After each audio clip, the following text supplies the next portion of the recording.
We have now landed in Croatia, and time to give you a little recap of our time in Zagreb. And thank goodness to Michelle, she suggested, you know what, we were just gonna land there and drive to Split, but we decided to spend a couple nights, and thank goodness we did, Michelle, because it was truly a winter wonderland, and I'm so glad we didn't miss it.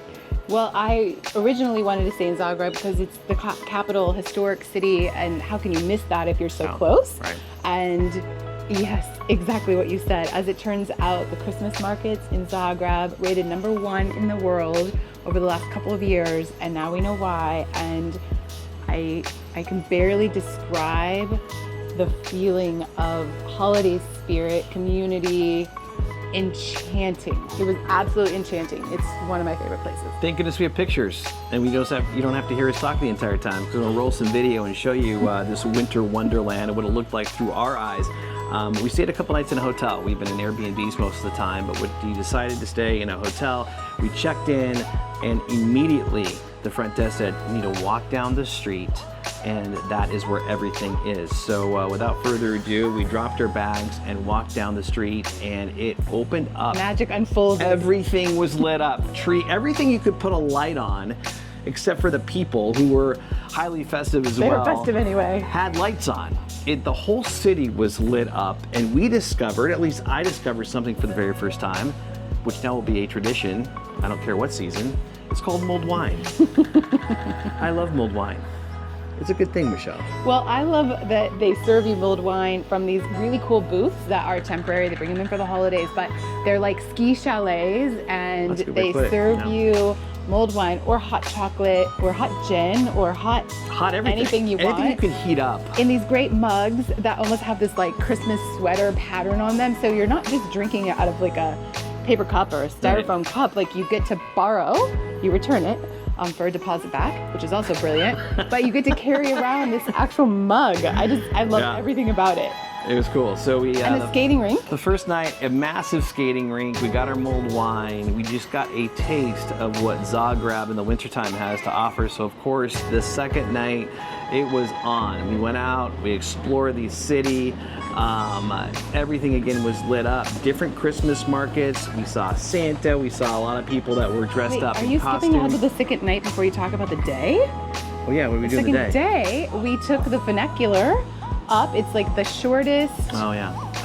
It's like an elevator. It's the shortest tram in the world. I believe it takes only 65 seconds to get up. It's only 66 meters. It's very short, but goes really fast up. And then it takes you from the lower streets to the upper streets. So a lot like what we experienced in Portugal a long time ago. It was a little bit difficult to traverse up those streets. So they built these cable cars. This is the shortest one in the world.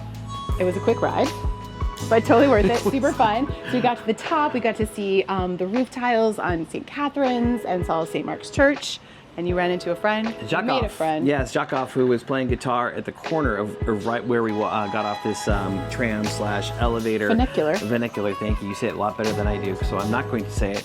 But we chatted with him, and that was a story that we put up on our YouTube. Just a really cool young man with some big dreams, so that was fun.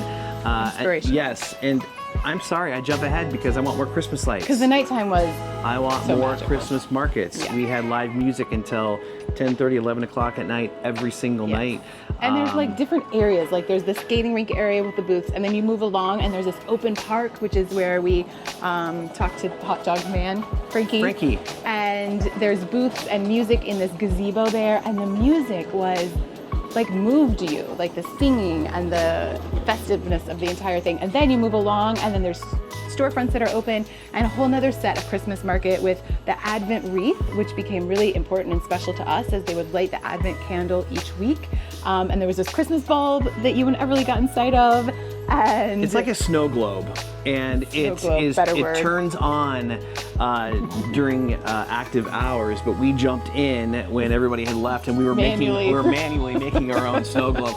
But before we got to the second night, I'm gonna rewind you for a minute. Yes. What about the Moon Garden? Oh, yes, second night also, but yeah, the Moon Garden. Well, also the cheese shop. There's just so much to talk about. The cheese shop.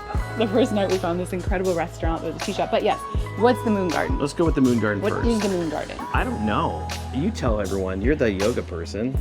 Well, it's set up around a church, but it's actually just this symbolic pathway where there's been lights set up and moon symbols set up just for you to go and have a thoughtful, enchanting experience. They ask you to kind of think of a wish, think of something that you want to be hopeful about, and walk through this beautifully lit up area. And they have like one security guard that's there just sort of overseeing the area, and people are welcome to roam, explore. And it was like calming music, wasn't there? Yeah, In the that's what first background drew us as in. you were like, what is this place?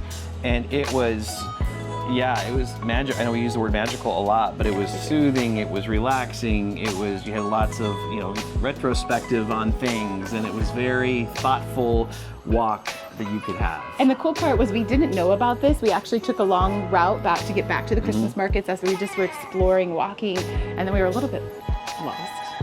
And we navigated our way back around the long way, and that's where we found. So get lost, explore, experience, like you're never actually lost.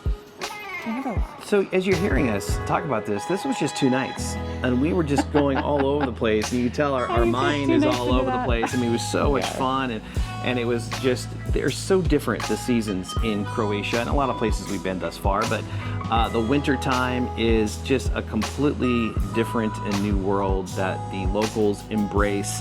The people that come there certainly embrace it. And we did. You mentioned Frankie, one of the gentlemen that had one of these ski chalets. Hot dogs are a big thing there.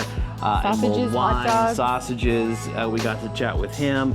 But I do want to revisit our, you know, of course, if you know us, like most of you do, we like cheese and we like our wine, and we found the ultimate cheese and wine shop as we explored our first night. And it really was called that. You could sit outside in these, it's cool because it's cold, but they have these well-designed outdoor seating areas that they cover and kind of like plastic you can see through outside, and heaters inside. We sat inside because we were all a little bit chilly, and that was preferable for our family at the time. But incredible wines from all over, and cheese plate, charcuterie. I mean, what more do you need to say? Anything we missed? I feel like we keep missing things. There's a swing that I know you wanted to add. On our last night, the second night, there was a swing that was in the middle of the gazebo Christmas market, and families could sit on it and take a picture. So we have a great family photo to just kind of encapsulate the whole feel. And I could go on and on. Well, you mentioned music, and I do have to say, on the second night, a gentleman was singing by himself, a cappella, singing Bocelli. I get chills right now. It was magical. I've seen that I don't know how many times. But it was just echoing throughout this park that we were in that was completely lit up as we're drinking our mulled wine, listening to this. Very I mean, emotional. if you aren't in the Christmas spirit, you will certainly be in the Christmas spirit after you visit Zagreb. So that is our recap. And next up, we are traveling down south to Split. Am I right? Yeah, let's go to Split.